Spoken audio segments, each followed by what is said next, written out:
Praise the Lord. Hallelujah.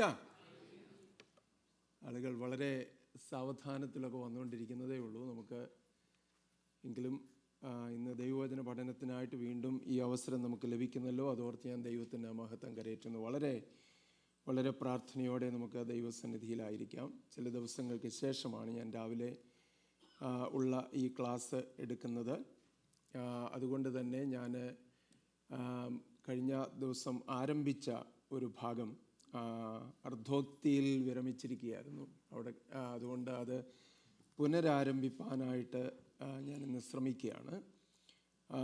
How to have God pleasing faith or having a God pleasing faith, ദൈവപ്രസാദത്തിന് തക്കവണ്ണമായ വിശ്വാസം. ആ വിഷയത്തെക്കുറിച്ചാണ് ഞാൻ കഴിഞ്ഞ ഒരു സൺഡേയിൽ പഠിപ്പിക്കാൻ ആരംഭിച്ചത്. പാരബിൾസ് അവിടെ കിടക്കുന്നു, അതിലേക്ക് നമ്മൾ മടങ്ങും ചില നാളുകൾ കഴിയുമ്പോൾ. ഈ ടോപ്പിക്ക് കഴിയുമ്പോൾ പാരബിൾസിലേക്ക് നമ്മൾ മടങ്ങും ദൈവം അനുവദിച്ചാൽ. എന്നാൽ ഇന്ന് നമുക്ക് ഈ ദൈവത്തെ പ്രസാദിപ്പിക്കുന്ന വിശ്വാസം എന്നുള്ള വിഷയത്തിലേക്ക് നമുക്ക് മടങ്ങിപ്പോകാം.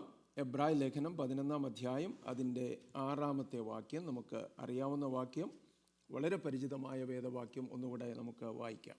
എന്നാൽ വിശ്വാസം കൂടാതെ ദൈവത്തെ പ്രസാദിപ്പിക്കാൻ കഴിയുന്നതല്ല. ദൈവത്തിൻ്റെ അടുക്കൽ വരുന്നവൻ ദൈവം ഉണ്ട് എന്നും തന്നെ അന്വേഷിക്കുന്നവർക്ക് പ്രതിഫലം കൊടുക്കുന്നു എന്നും വിശ്വസിക്കേണ്ടതല്ലോ. മതി. ദൈവത്തെ പ്രസാദിപ്പിക്കുവാൻ നമുക്ക് ആവശ്യമായ വിശ്വാസം. നമ്മൾ പല കാര്യങ്ങൾ അതിനകത്ത് കണ്ടു. വാട്ട് ഈസ് ഫെയ്ത്ത്, എന്തോ വിശ്വാസം എന്ന് പറയുന്നത്. വാട്ട് ഫെയ്ത്ത് ഈസ് നോട്ട് എന്ന് കണ്ടു. വിശ്വാസം എന്ന് പറയുന്നത് എന്തല്ല എന്ന് നമ്മൾ അല്പമായി കാണുവാൻ, ചിന്തിപ്പാൻ തക്കവണ്ണം ശ്രമിച്ചു. അതിലേക്കൊന്നും ഞാൻ ഇനിയും മടങ്ങിപ്പോകുന്നില്ല ഇന്ന് പകലിൽ.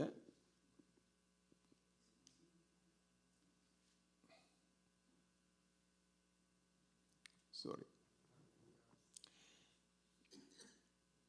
എന്നാൽ വിശ്വാസം വാസ്തവത്തിൽ എന്ന് പറഞ്ഞാൽ, ദൈവത്തെ പ്രസാദിപ്പിക്കുന്ന വിശ്വാസം എന്ന് പറയുന്നത് എന്തോ?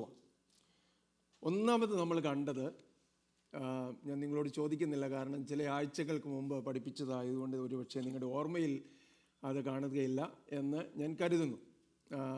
നമ്മുടെ പ്രിയ അപ്പച്ചനൊഴികെ ബാക്കി ആരുടെയും ഓർമ്മയിൽ കാണത്തില്ലായിരിക്കും.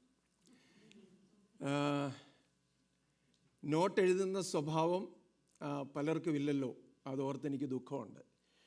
കാരണം അപ്പോൾ കേട്ട് നിങ്ങൾ മറന്നുപോയാൽ ഇതുകൊണ്ട് വലിയ പ്രയോജനമൊന്നുമില്ല. നോട്ട് ചെയ്ത് പിന്നീട് നിങ്ങൾ അത് ശ്രദ്ധിക്കുകയും വായിക്കുകയും പഠിക്കുകയും ഒത്തുവാക്യങ്ങൾ ചേർത്ത് വായിക്കുകയും ഒക്കെ ചെയ്യുമ്പോൾ ദൈവത്തിൻ്റെ ആത്മാവ് നിങ്ങളോട് തന്നെ നിങ്ങളുടെ ശ്രമത്തിൽ കൂടെ തന്നെ സംസാരിപ്പാൻ തക്കവണ്ണം ഇടയായിത്തീരും. അതിനൊക്കെയാണ് നമ്മൾ ശ്രമിക്കേണ്ടത്. അതുകൊണ്ട് ദയവായിട്ട് വരുന്ന ദിവസങ്ങളിൽ അതൊന്ന് എൻകറേജ് ചെയ്യാനായിട്ട് ഞാൻ പറയുന്നു എന്നേ ഉള്ളൂ. അപ്പോൾ God pleasing faith, how to have a God pleasing faith, എങ്ങനെയാണ് ദൈവത്തെ പ്രസാദിപ്പിക്കുന്ന വിശ്വാസം? അത് നമ്മൾ തിരിച്ചറിയണം. God pleasing faith is keeping our eyes on God. അപ്പം നമ്മൾ ദൈവത്തെ പ്രസാദിപ്പിക്കുന്ന, ദൈവപ്രസാദമുള്ള വിശ്വാസം എന്ന് പറയുന്നത് നമ്മുടെ കണ്ണുകൾ ദൈവത്തിൽ വെച്ചുകൊള്ളുക എന്നുള്ളതാണ്, അല്ലേ? അത് നമ്മുടെ സാഹചര്യങ്ങളെ നോക്കുമ്പോഴാണ് നമ്മുടെ വിശ്വാസം നഷ്ടപ്പെടുന്നത്. കഴിഞ്ഞ ദിവസങ്ങളിൽ പറഞ്ഞ ഉദാഹരണം ഒരുപക്ഷെ നിങ്ങളോർക്കും, അപ്പോസ്തലനായ പത്രോസിൻ്റെ ഉദാഹരണം, അല്ലേ? അവന് കർത്താവിനെ നോക്കി ആ പടകിൽ നിന്ന് കർത്താവിൻ്റെ അടുത്തേക്ക് ചെല്ലാനായിട്ട് നടന്ന് തുടങ്ങിയതാണ് വെള്ളത്തിന്മേൽ. അതിൻ്റെ തെർമോഡൈനമിക്സിനെയൊക്കെ ഹൈഡ്രോഡൈനമിക്സിനെയൊക്കെ ചലഞ്ച് ചെയ്ത് പത്രോസ് ഇങ്ങനെ നടക്കുകയാണ്. പക്ഷേ അവൻ തിര കണ്ട് പേടിച്ച് മുങ്ങിത്തുടങ്ങിയാൽ, അപ്പം കാഴ്ച, അവൻ്റെ കണ്ണുകൾ കർത്താവിൽ നിന്ന് മാറ്റിക്കഴിഞ്ഞപ്പം തന്നെ അവന് വെള്ളത്തിൽ പേടിച്ച് മുങ്ങിത്തുടങ്ങി എന്ന് നമ്മൾ വായിക്കുന്നു. സോ കണ്ണുകൾ കർത്താവിങ്കൽ ആയിരിക്കുക. എബ്രായ ലേഖനം 12-ാം അധ്യായത്തിൽ അതുകൊണ്ടാണ് നമ്മൾ വായിക്കുന്നത്, നിങ്ങളുടെ ഉള്ളിൽ ക്ഷീണിച്ച് മടുക്കാതിരിക്കേണ്ടതിന് പാപികളാൽ തനിക്ക് ഇങ്ങനെയുള്ള വിരോധം സഹിച്ചവനെ ധ്യാനിച്ചുകൊള്ളുവിൻ. വിശ്വാസത്തിൻ്റെ നായകനും പൂർത്തി വരുത്തുന്നവനുമായ യേശുവിനെ നോക്കണം. സ്തോത്രം. അതാ നമ്മൾ വിശ്വാസം ഉണ്ടാകുന്നതും വിശ്വാസത്തിൽ നമ്മൾ ബലപ്പെടുന്നതുമെല്ലാം കർത്താവിനെ നോക്കുമ്പോഴാണ്. സാഹചര്യങ്ങളെ നോക്കുമ്പോൾ നമ്മൾ തളർന്നു പോകും, നമ്മൾ മുങ്ങാൻ തുടങ്ങും, നമ്മുടെ വിശ്വാസം നഷ്ടപ്പെടും, നമ്മൾ കർത്താവിൽ നിന്ന് അകന്നു പോകുവാൻ തക്കവണ്ണം ഇടയായിത്തീരും. രണ്ടാമത്തെ കാര്യം ഞാൻ ഇനി അവിടെ നിൽക്കുന്നില്ല, അത് കഴിഞ്ഞ ദിവസങ്ങളിൽ വിവരിച്ചതാണ്. God pleasing faith is believing that God will do what he says. ഇത് വളരെ പ്രധാനപ്പെട്ട കാര്യമാണ്. ആവർത്തിക്കുന്നതിൽ എനിക്ക് ഒരു പ്രയാസവുമില്ല. കാരണം അത് നമ്മുടെ മനസ്സിൽ പതിഞ്ഞിരിക്കേണ്ടതാണ്. എന്തുവാ? ദൈവം എന്ത് പറഞ്ഞിട്ടുണ്ടോ അത് ചെയ്യും എന്നുള്ളതാ വിശ്വാസം എന്ന് പറയുന്നത്. അല്ലാതെ എൻ്റെ ആഗ്രഹം എന്തോ അതവൻ പൂർത്തീകരിക്കും എന്ന് പറയുന്നതല്ല വിശ്വാസം. എൻ്റെ വിംസ് ആൻഡ് ഫാൻസീസ്, എൻ്റെ വ്യാമോഹങ്ങളും അഭിലാഷങ്ങളും എല്ലാം പൂർത്തീകരിക്കാനായിട്ട് അങ്ങ് ഉയർത്തിയിരിക്കുന്ന ആളാ ദൈവം എന്നല്ല വിശ്വാസം എന്ന് പറയുന്നത്. പ്രത്യുത വിശ്വാസം എന്ന് പറയുന്നത് ദൈവം തൻ്റെ വചനത്തിൽ കൂടെ എന്തരുളി ചെയ്തിട്ടുണ്ടോ അത് അവൻ നിവർത്തിക്കുമെന്നുള്ളതാണ്. അപ്പോൾ ആ ദൈവത്തിൻ്റെ വചനത്തിലുള്ള ആ ആത്യന്തികമായ രൂഢമൂലമായ വിശ്വാസമെന്ന് പറയുന്നതാണ് നമ്മൾ ഈ ഏറ്റുപറയുന്നത്. അപ്പം ദൈവം തൻ്റെ വചനത്തെ നിവർത്തിക്കും. ഓരോ വചനവും നമ്മൾ എടുത്തിട്ട്, ദൈവത്തിൻ്റെ വചനത്തെ എടുത്തിട്ട് നമ്മൾ ഏറ്റുപറയുക, ഇത് നിൻ്റെ വചനമാണ്, നീ തിരുവായി കൊണ്ട് അരുളി ചെയ്തത് തൃക്കൈ കൊണ്ട് നിവർത്തിക്കുന്ന ദൈവമാണ്. അവൻ്റെ വായ് കൊണ്ട് എന്തെങ്കിലും അരുളി ചെയ്തിട്ടുണ്ടെങ്കിൽ അവനത് തൻ്റെ കൈകൾ കൊണ്ട് നിവർത്തിക്കുന്നവനായ ദൈവം. അത് ഏറ്റുപറയുന്നത് ആ വിശ്വാസം. സ്തോത്രം. കർത്താവ്, ഇത് നിൻ്റെ വചനമാണ്, ഇങ്ങനെ നീ പറഞ്ഞിട്ടുണ്ട്, അപ്രകാരം നീ ചെയ്യണമേ എന്ന് പറയുന്നതും അതിൽ ഉറയ്ക്കുന്നതുമാണ് വിശ്വാസം എന്ന് പറയുന്നത്. ദൈവത്തിൻ്റെ വചനത്തെ നമ്മൾ വായിക്കുന്നുണ്ട്. സംഖ്യാപുസ്തകം 23-ാം അധ്യായത്തിൻ്റെ 19-ാം വാക്യം വായിക്കാമോ? സംഖ്യ 23:19. Numbers 23:19 please. വ്യാജ്യം പറയുവാൻ ദൈവം മനുഷ്യനല്ല, അനുദപിപ്പാൻ അവൻ മനുഷ്യപുത്രനുമല്ല. താൻ കൽപ്പിച്ചത് ചെയ്യാതിരിക്കുമോ? താൻ അരുളി ചെയ്തത് നിവർത്തിക്കാതിരിക്കുമോ? അതാ വിശ്വാസം എന്ന് പറയുന്നത്. അപ്പം എന്തോ വിശ്വാസം? ദൈവം അരുളി ചെയ്തിട്ടുണ്ട്, അവൻ ഒരിക്കൽ കൽപ്പിച്ചു, അങ്ങനെ തന്നെ സ്ഥാപിതമാകും. കാരണം വ്യാജം പറയുവാൻ അവൻ മനുഷ്യനല്ല, ദൈവം മനുഷ്യനല്ല, അനുദപിപ്പാൻ തക്കവണ്ണവൻ മനുഷ്യപുത്രനുമല്ല. നമ്മളൊക്കെ വ്യാജം പറയാറുണ്ട്. പറയുന്നില്ലെന്ന് ആരെങ്കിലും പറഞ്ഞാൽ അത് തന്നെ വ്യാജമാണ് അല്ലേ? എന്തെല്ലാം വ്യാജം, വ്യാജത്തിൻ്റെ ഭാവങ്ങളും വ്യാജവും നുണയും ഭോഷ്കും എന്തെല്ലാം പര്യായപദങ്ങളുണ്ടോ അതെല്ലാം നമ്മിൽ തികഞ്ഞിരിക്കുക പലപ്പോഴും. എന്നാൽ ദൈവത്തെക്കുറിച്ച് മാത്രമേ പറയുവാൻ കഴിയുള്ളൂ. വ്യാജം പറയുവാൻ അവൻ മനുഷ്യനല്ല, അനുദപിപ്പാൻ അവൻ മനുഷ്യപുത്രനുമല്ല. സ്തോത്രം. ഞാൻ കൂടെ ആവർത്തിക്കുന്നൊരു വാക്യമുണ്ട്, ഗതിഭേദത്താലുള്ള ആച്ഛാദനങ്ങളൊന്നും അവനിലില്ല. ദൈവത്തിന് സ്തോത്രം. താൻ കൽപ്പിച്ചത് ചെയ്യാതിരിക്കുമോ? താൻ അരുളി ചെയ്തത് നിവർത്തിക്കാതിരിക്കുമോ? അവൻ കൽപ്പിച്ചിട്ടുണ്ടെങ്കിൽ അവൻ ചെയ്യും, അരുളി ചെയ്തിരിക്കുന്നവൻ നിവർത്തിക്കും എന്നുള്ളത് ഏറ്റുപറയുന്നത് അവിശ്വാസം. ഇന്ന് രാവിലെ അത് ഏറ്റുപറഞ്ഞുകൊണ്ട് നമുക്ക് ദൈവസന്നിധിയിലായിരിക്കണം. നമ്മുടെ ജീവിതത്തിന്മേലുള്ളത്, ദൈവത്തിൻ്റെ വചനത്തിൽ നമ്മൾ സ്വീകരിച്ചിട്ടുള്ളത്, നമ്മൾ കണ്ടിട്ടുള്ളത്, പഠിച്ചിട്ടുള്ളത്, ആ വചനങ്ങളെ വിശ്വാസമായിട്ട് ഇന്ന് നമ്മിൽ പരിണമിക്കുവാൻ തക്കവണ്ണം ഇടയാകണം. സ്തോത്രം. അപ്പം ദൈവം കൽപ്പിച്ചത് അവൻ നിവർത്തിക്കും. യേശു ക്രിസ്തു ഇന്നലെയും ഇന്നും എന്നേക്കും അനന്യനാകുന്നു. അടുത്ത ഭാഗത്തേക്ക് ഞാൻ കടന്നു പോകാം. God pleasing faith is resting on the promises of God. അല്ലേ? ദൈവത്തിൻ്റെ വാഗ്ദത്തങ്ങളിൽ നമ്മൾ അമരുന്നതാണ്, അല്ലെങ്കിൽ നമ്മൾ വിശ്രമിക്കുന്നതാണ്. ഒരുപാട് നമ്മളെ അലട്ടുന്ന, തത്രപ്പെടാൻ തക്കവണ്ണം നമുക്ക് ആവേശം തരുന്ന, വലിയ പ്രയാസമുളവാക്കുന്ന ഒരുപാട് കാര്യങ്ങളുണ്ട്. കുടുംബങ്ങളിലും കുഞ്ഞുങ്ങളിലും നമ്മുടെ ഫൈനാൻഷ്യൽ സിറ്റുവേഷൻസിൽ, നമ്മുടെ ആരോഗ്യപരമായിട്ടുള്ള സാഹചര്യങ്ങളിലൊക്കെ പലതും കാണുമ്പോൾ നമുക്കൊരു തത്രപ്പാട് വന്നു പോകില്ലേ? വല്ലാത്തൊരു തിടുക്കം, ബദ്ധപ്പാട്, പ്രയാസം, മനസ്സിനെ അലട്ടുന്ന ചിന്തകളൊക്കെ ഉണ്ടാകാറുണ്ട്. പക്ഷേ ദൈവത്തെ പ്രസാദിപ്പിക്കുന്ന വിശ്വാസം എന്ന് പറയുന്ന അതിൻ്റെ മധ്യത്തിൽ ദൈവത്തിൻ്റെ വാഗ്ദത്തങ്ങളിൽ അമരുന്നതാണ്, അതിൽ വിശ്രമിക്കുന്നതാണ്. സ്തോത്രം. കോറി ടെൻ ബൂമിൻ്റെ ഒരു പ്രസ്താവന ഞാൻ പറഞ്ഞു, ഒരുപക്ഷെ നിങ്ങൾ ചിലരെങ്കിലും ഓർക്കും. അവരിങ്ങനെയാണ് പറഞ്ഞത്, when I struggle and face challenges in my life, I don't wrestle but I nestle.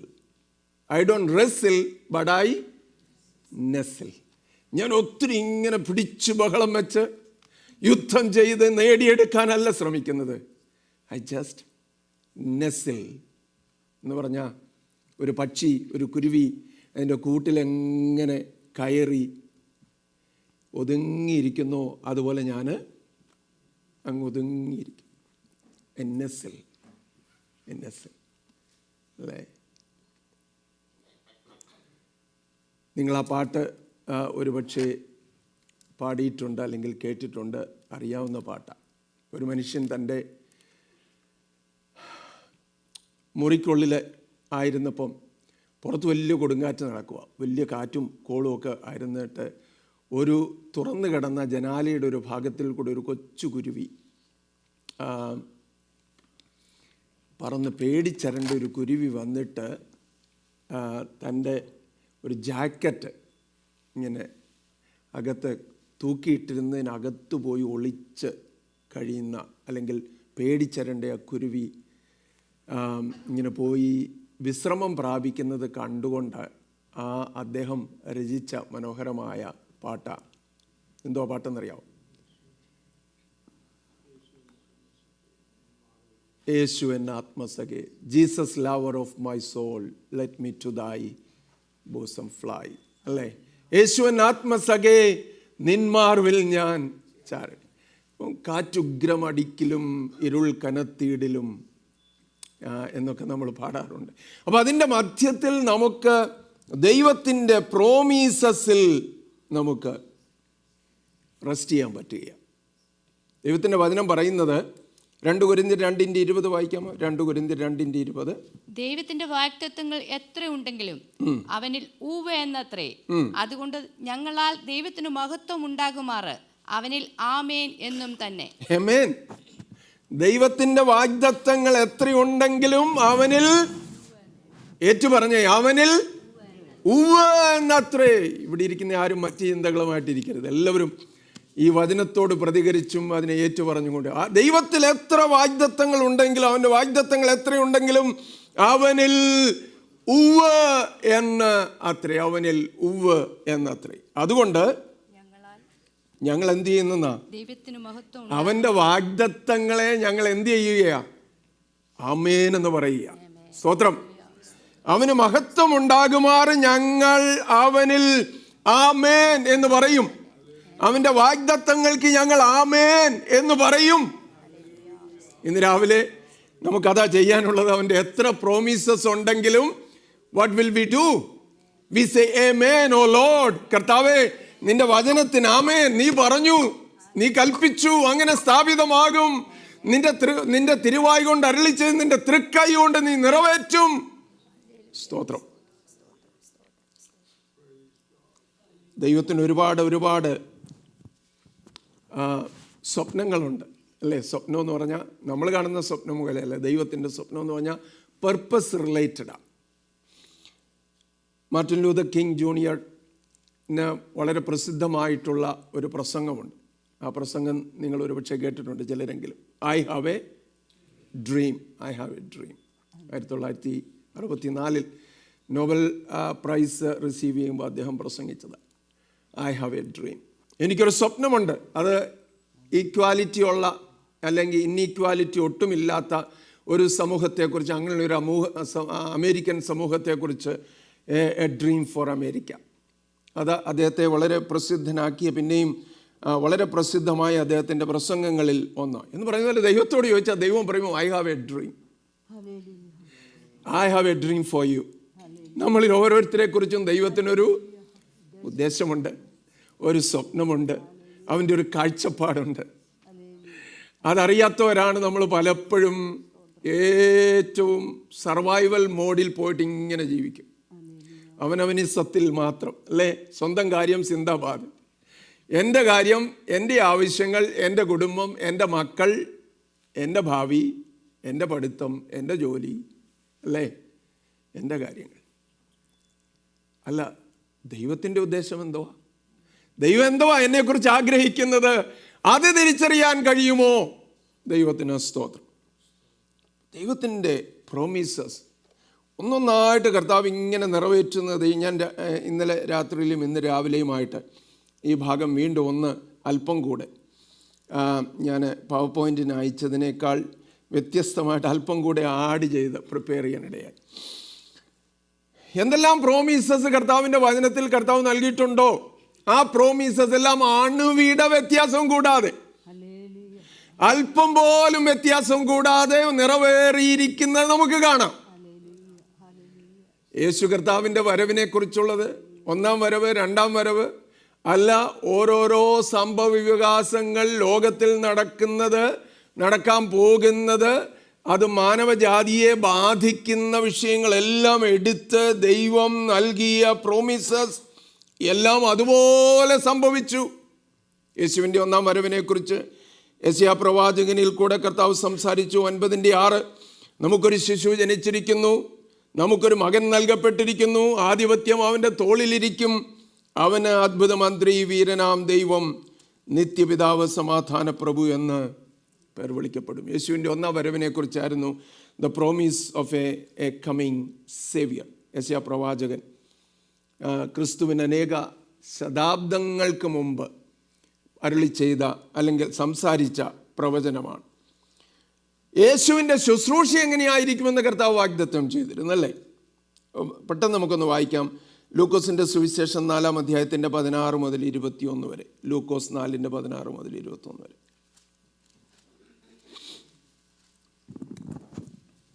അങ്ങനെ തന്നെ പാറസ്ഥലത്ത് വിതച്ചത് വചനം കേട്ടയുടനെ.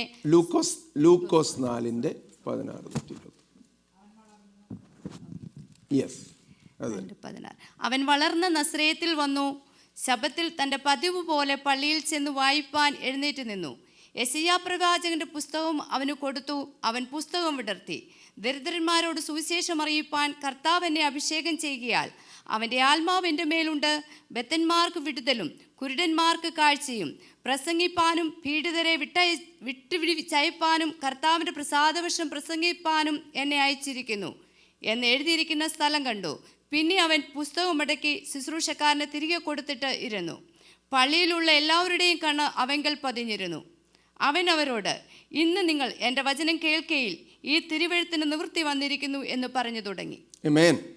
നമുക്കറിയാവുന്ന ഭാഗമാണ് നാസറേത്ത് മാനിഫെസ്റ്റോ എന്ന് പറയുന്ന യേശു കർത്താവിൻ്റെ തൻ്റെ ഒരു മാനിഫെസ്റ്റോ. താൻ ചെയ്യാൻ പോകുന്ന കാര്യങ്ങൾ, ഏതു വിധത്തിലുള്ള ശുശ്രൂഷയായിരിക്കും എന്നുള്ളതൊക്കെ ജനത്തിന് മുമ്പാകെ താൻ വെച്ച ഒരു സ്ഥാനമായി നസ്രയത്തിലെ പള്ളിയിൽ ചെന്ന് അല്ലെങ്കിൽ സിനഗോഗിൽ ചെന്ന് യേശു കർത്താവ് ഈ ഭാഗം വായിച്ചു. യെശയ്യാ പ്രവാചകൻ്റെ പുസ്തകം അവന് കൊടുത്തെന്ന് എഴുതിയിരിക്കുന്ന അവൻ പുസ്തകം ഇടർത്തിയിട്ട് ഈ ഭാഗം വായിച്ചു.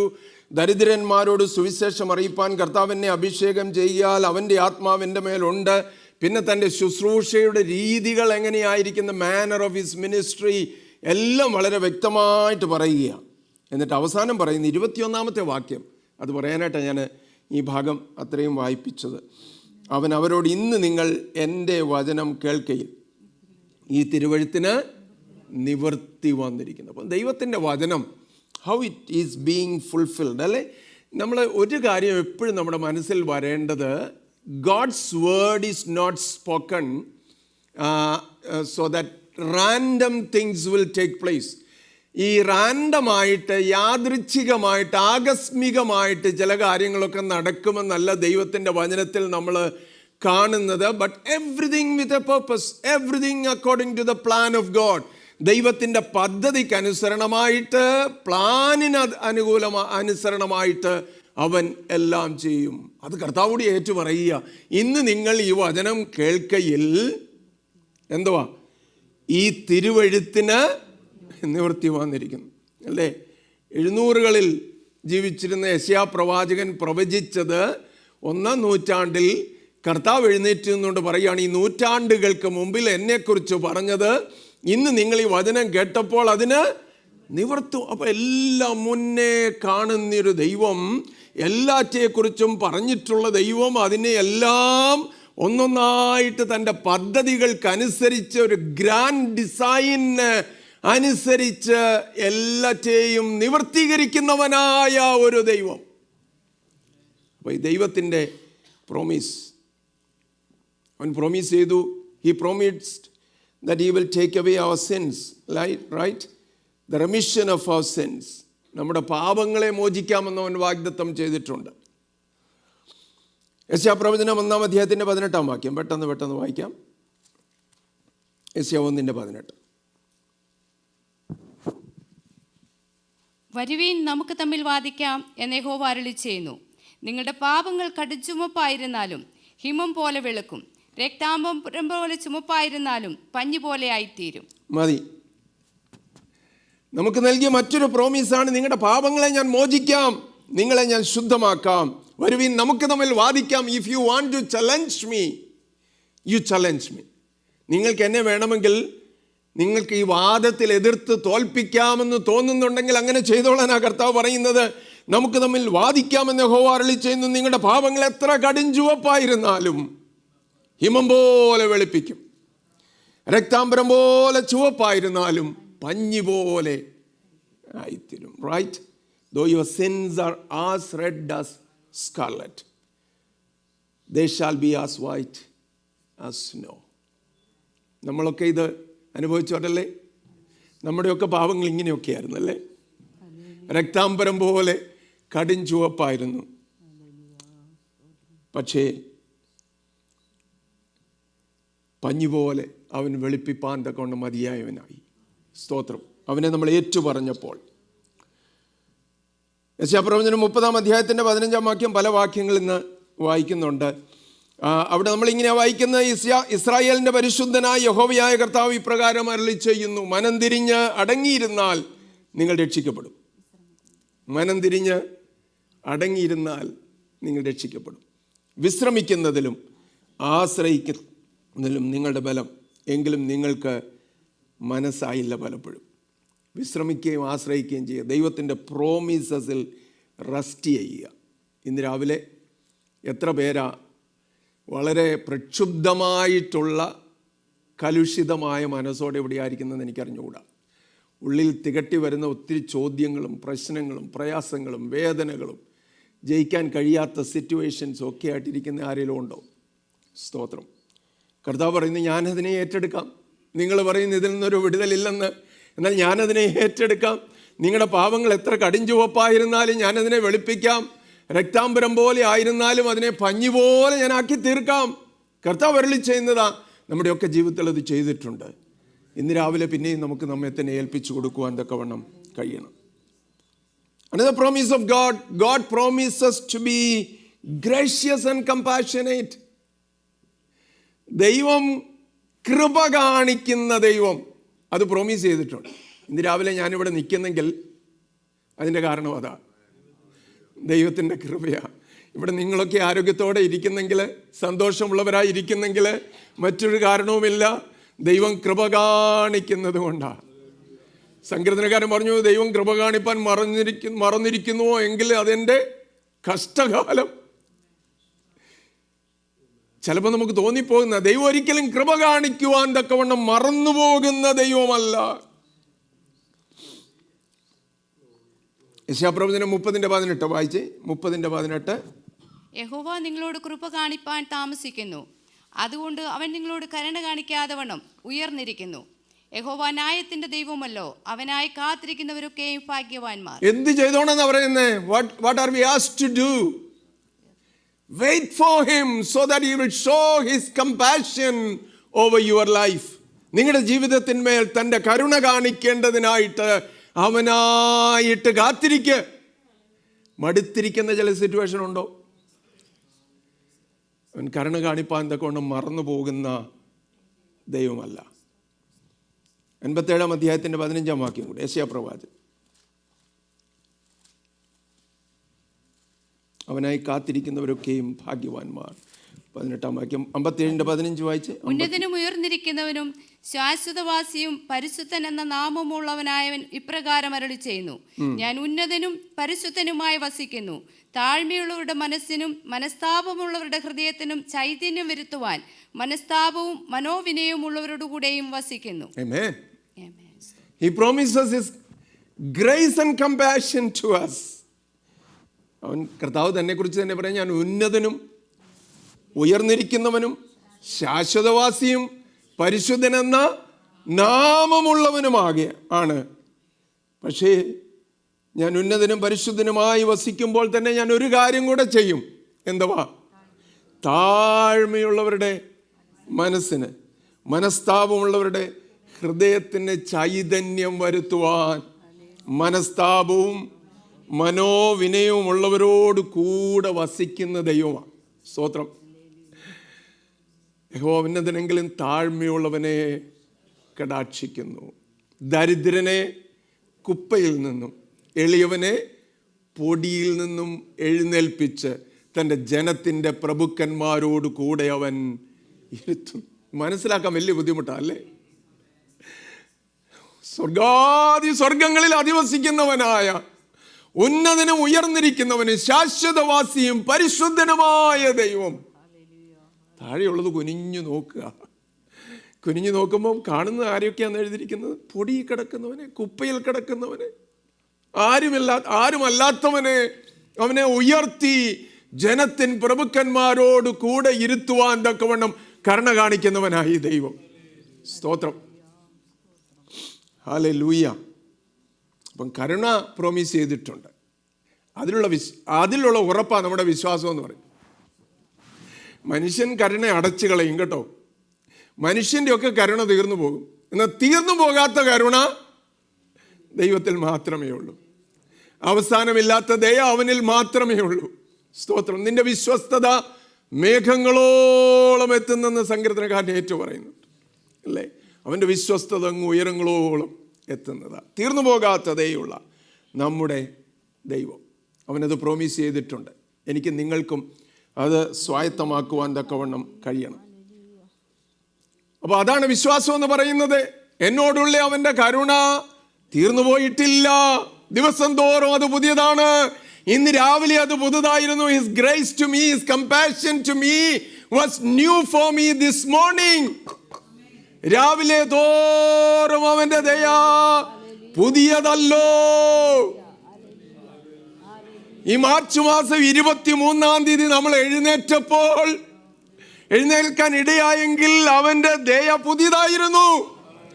അവൻ്റെ കരുണ in abundance He poured out into our lives. നമ്മുടെ ജീവിതത്തിലേക്ക് നമുക്ക് അളക്കുവാൻ കഴിയാത്തതുപോലെ അവൻ തൻ്റെ കരുണ പകർന്നു തന്നു. സ്തോത്രം.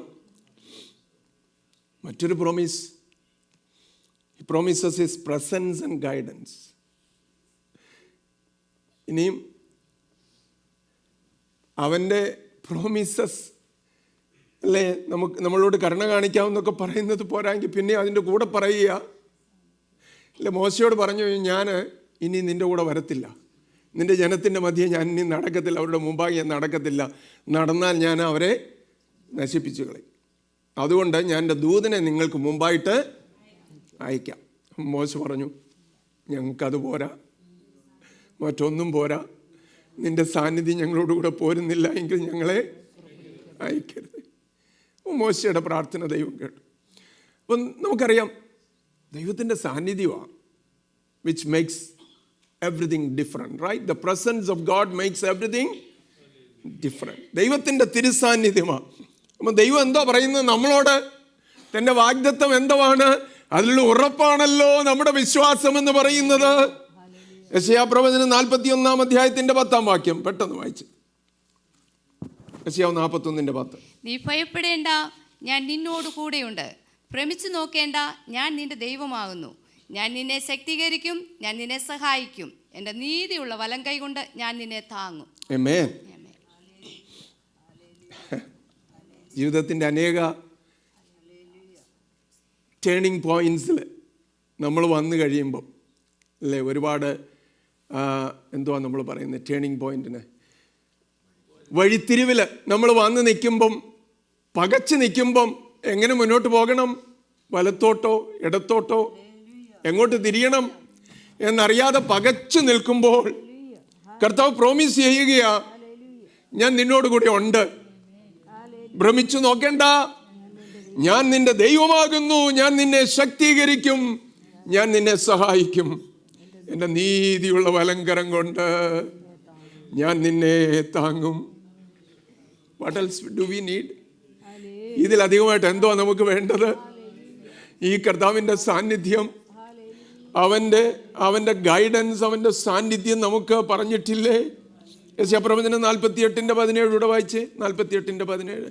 Isaiah 48:17 please. ഇസ്രായേലിന്റെ പരിശുദ്ധനും നിന്റെ വീണ്ടെടുപ്പുകാരനുമായ യഹോവ ഇപ്രകാരം അരുളി ചെയ്യുന്നു, ശുഭകരമായി പ്രവർത്തിപ്പാൻ നിന്നെ അഭ്യസിപ്പിക്കുകയും നീ പോകേണ്ടുന്ന വഴിയിൽ നിന്നെ നടത്തുകയും ചെയ്യുന്ന നിന്റെ ദൈവമായ യഹോവ ഞാൻ തന്നെ. Another promise that God makes.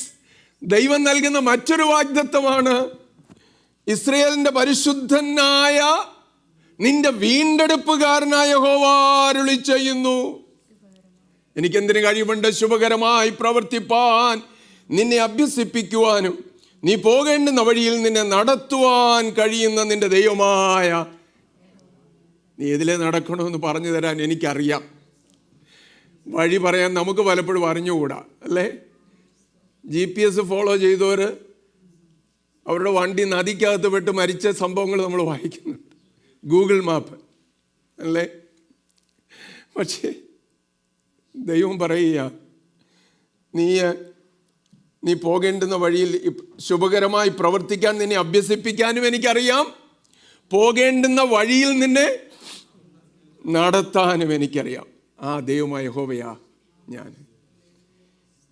വഴിപോക്കന്മാർ ഭോഷന്മാരാണെങ്കിലും അവൻ മറഞ്ഞിരിക്കാതെ, നിന്റെ ഉപദേഷ്ടാവ് മറഞ്ഞിരിക്കാതെ, മകനെ വഴി ഇതാകുന്നു, ഇതിലെ നടന്നുകൊള്ളുക എന്നുള്ള ശബ്ദം ഞാൻ കേൾപ്പിക്കുമെന്ന് പറഞ്ഞിട്ട് നമ്മൾ വായിക്കുന്നു. നമ്മൾ ഒത്തിരി ഭോഷന്മാരാ പലപ്പോഴും, അല്ലേ? നമുക്ക് വഴി അറിഞ്ഞുകൂടാ, എങ്ങനെ പോകണം, എങ്ങനെ മുന്നോട്ടാകണം ഒന്നും നമുക്ക് പലപ്പോഴും അറിഞ്ഞുകൂടാ.